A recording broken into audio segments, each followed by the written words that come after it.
قربان جائیں۔ نوجوانوں ذرا غور کرنا، میرے نبی کریم صلی اللہ تعالیٰ علیہ وسلم کے بارے میں حضرت عائشہ صدیقہ فرماتی ہیں کہ عرب کی کواری لڑکیاں بڑی حیا والی ہوتی تھیں، لیکن اللہ کے پیارے رسول صلی اللہ علیہ وسلم عرب کی کواری لڑکیوں سے بھی بڑھ کر حیا والے تھے۔ یہ ہمارے بچے مذاق میں ہمیں کئی دفعہ کہتے ہیں شادی کرا دو، شوگل میں کہہ دیتے، ابا کو کہہ دیتے ہیں، ابا کو نہیں منہ پہ آگے کہہ دیتے ہیں، کہتے ہیں یہ بڑا بھائی مصیبت بن گیا، یہ ہٹے گا تمہاری باری آئے گی۔ آپ کچھ ایسی باتیں کر رہے ہیں، کچھ ایسے انداز آپ اختیار کر رہے ہیں جو وزادار لوگ کرتے نہیں۔ شرم و حیا سے وہ چیزیں ٹھل جاتی ہیں، جو باتیں ہمارے بچوں کی زبانوں پر بے باکی کے ساتھ آنے لگی ہیں۔ یہ جو ہمارے لڑکے بن سنور کے نکلتے ہیں، یہ جو میک اپ کا خرچہ لڑکیوں کے برابر لڑکوں کا ہوتا جا رہا ہے، یہ جو لڑکے بھی رات کو چہرے پر کریم لگا کر کے سوتے ہیں، یہ بتا سکتے ہیں کہ مقاصد کیا ہے؟ بتا سکتے ہیں؟ یعنی بچے بھی بغیر شیمپو کے بال نہیں دھوتے، مثلا کیا کرنا ہے آپ نے اس کا؟ بڑی بڑی قیمتی چیزیں جو ہیں وہ آپ نے رکھی ہوئی ہیں، مقصد کیا ہے؟ یہ جو ہمارے بچے بن سنور کے نکل رہے ہیں تو کیا دعوت دے رہے ہیں سوسائٹی کو؟ شارٹ نکڑے پہن کے جو نکلے ہوئے ہیں، اوریاں لباس پہن کے نکلے ہوئے ہیں۔ اقبال نے کہا تھا دیار مشرق ہوس میں غلطاں، شباب اوریاں شراب عیسیاں، جسے بھی دیکھو غری کے عیسیاں، ہم ایسی تہذیب کیا کریں گے؟ شباب اوریاں، تم نے اپنی جوانی ننگی کر ڈالی ہے ساری معاذ اللہ۔ کن مقاصد کے لیے؟ میں وہ اعداد و شمار بتا نہیں سکتا۔ ہمارے ہاں گند سستا ہو گیا ہے، لوگوں نے گناہ تک پہنچنا آسان بنا دیا ہے۔ آپ دیکھ لیں گندگی دروازے پہ اور گند موبائل میں، کیسے بچائیں ان بچوں کو؟ کیا کریں؟ کلیجے پھٹتے، کبھی باتیں سوچتے ہیں تو سوچتے ہیں آنے والی نسل کو کہاں لے جائیں، کہاں چھپائیں، کیا ایسا کریں کہ یہ بچ جائیں۔ خدا را قربان جائیں حضرت عثمان غنی پر۔ مصنف ابن ابی شیبہ میں صحابہ فرماتے ہیں حضرت عثمان غنی نا بڑے مالدار تھے۔ مال آتا ہے تو لوگ عیاش نہیں ہو جاتے، مال آتا ہے تو لوگوں کی خواہشات بہت بڑھ نہیں جاتی۔ بڑے مالدار تھے، مالدار بھی تھے اور سونے بھی بڑے تھے۔ حضرت اسامہ بن زید کہتے ہیں میں نے زندگی میں اتنا سونا بندہ نہیں دیکھا جتنے حضرت عثمان غنی خوبصورت تھے، پیسہ بھی حسن بھی۔ لیکن فرماتے ہیں کہ حضرت عثمان غنی سب سے بڑھ کر اپنی شرمگاہ کی حفاظت کرنے والے اور سب سے بڑھ کر صلہ رحمی کرنے والے، رشتہ داروں سے اچھا سلوک کرنے والے، حیا والے، شرم والے، پاکیزگی والے۔ آپ کا ذہن ہے، آپ صبح اٹھتے ہی ذہن بنا لیں کہ میں نے آج اتنا سبق پڑھنا ہے، آج اتنی تفسیر دیکھنی ہے، اتنی عبادت کرنی ہے، فلانی نعت میں نے دیکھنی ہے، فلاں خیر کا کام کرنا ہے، فلاں آدمی کے ساتھ نیکی کرنی ہے۔ صبح ذہن بنا لیں، آپ کا ذہن وہی کام کرنے لگے گا۔ لیکن اگر صبح اٹھتے ہی ذہن میں گندگی ہے، رات کو سوتے ہی معاذ اللہ ذہن میں وسوسے ہیں، تو پھر سارا دن وہی چکی چلے گی، وہی انداز رہے گا۔ تھوڑا سا آپ کو اس کی نگرانی کرنی ہے، تھوڑا سا۔ فحاشی، عریانی یہ تیزی سے پھیل رہی ہے، تیزی سے گندگی لوگ کشید کر کے لاتے ہیں۔ اور حیا کا مطلب صرف اتنا ہی نہیں ہے آپ زنا اور بدکاری سے بچیں، آپ اپنی زبان کو بھی حیا والا بنائیں۔ کوئی کچا کمزور جملہ، گندی بات، گالی کبھی بھی زبان پہ نہ آئے، آپ کا انداز حیا والا ہو۔ بے باک ہو جانا، بے باک بولنا، میں باریکی سے اس بات کو سمجھتا ہوں، اور میں آپ کو بہت ساری بزرگوں کے ارشادات کا نچوڑ عرض کرنے لگا ہوں۔ آپ اپنا ذہن صاف کر لیں، آپ کے بہت سارے کام ویسے ہی صحیح ہو جائیں گے، چونکہ ہمارے دین کے اندر زیادہ اجر نیتوں اور ارادوں پہ ملتا ہے۔ آپ کے جو اندر کی پاکیزگی ہے وہ بہت سارا فضل لاتی ہے اللہ کا، اور اگر دل ہی نہ پاک ہو، ذہن ہی نہ پاک ہو، تو وہ خیر کی چیزیں کس طرح کر کے داخل ہوں گی؟ نوجوان میری بات پر توجہ کریں۔ فرمایا وہ لوگ جو اپنی شرمگاہ کی والذین ہم لفروجہم حافظون، وہ لوگ جو اپنی شرمگاہ کی حفاظت کرتے ہیں۔ حضور غوث پاک رضی اللہ تعالیٰ عنہ فرمایا کرتے تھے، دو چیزیں انسان اپنی سنبھال لینا، ایک پیٹ اور ایک شرمگاہ، تو فرماتے تھے ولایت اس کے بڑی قریب آ جاتی۔ ہم نہ ان لذات میں الجھ جاتے ہیں۔ سیانے سیانے بندے، روٹی کمر سیدھی کرنے کے لیے کھانی چاہیے، زبان کے ذائقے کے لیے نہیں کھانی چاہیے۔ یہ زبان کا ذائقہ لگ جائے یہ کہیں کا نہیں چھوڑتا انسان۔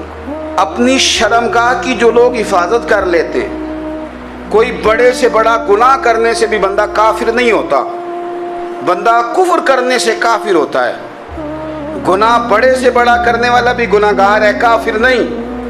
لیکن بعض گناہ ایسے ہیں جو جس وقت بندہ کر رہا ہوتا ہے اس وقت وہ مومن نہیں ہوتا۔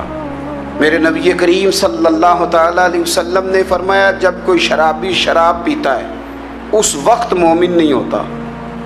جب کوئی چور چوری کرتا ہے تو اس وقت مومن نہیں ہوتا، اور جب کوئی زانی زنا کرتا ہے تو تب وہ مومن نہیں ہوتا۔ اتنی دیر کے لیے اس کے دل سے ایمان نکال لیا جاتا ہے۔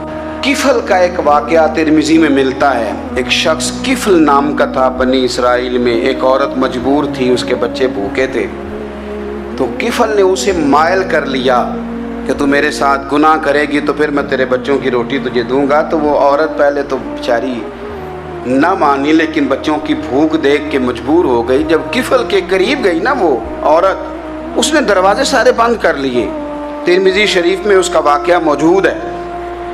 چاروں جانب سے بند ہو گیا سارا کچھ، لیکن جب وہ کفل کہتا ہے میں اس بی بی کے پاس جانے لگا تو عورت کا وجود کانپتا تھا۔ جس بندے کو گناہ کی طرف جاتے اس کی طبیعت میں ہیجان پیدا ہو تو معنی یہ ہے کہ ابھی ذہن پورا غلیظ نہیں ہوا، ابھی طبیعت پوری گندی نہیں ہوئی، ابھی ایمان کی بہت ساری قسمیں موجود ہیں، عورت کا وجود کانپتا ہے۔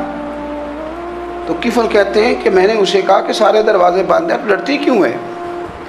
تو کہنے لگی ڈرتی اس لیے ہوں کہ سارے دروازے بند نہیں ہوتے، ایک دروازہ کھلا ہے اور وہ دروازہ رب قدیر کا دروازہ ہے، اسے کیسے بند کیا جا سکتا ہے؟ تو کہتے ہیں جب اس نے یہ لفظ کہے تو مجھ پر بھی بات کا اثر ہوا، مجھ پر۔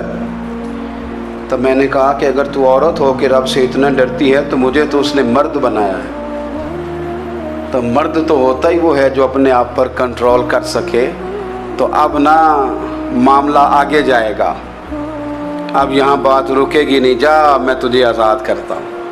عورت گئی، اس نے توبہ کی کفل نے، اور رات رو کے کہنے لگا مالک آج میں نے توبہ کی ہے تو میرے اوپر مہربانی کرنا، میری توبہ ٹوٹنے نہ پائے۔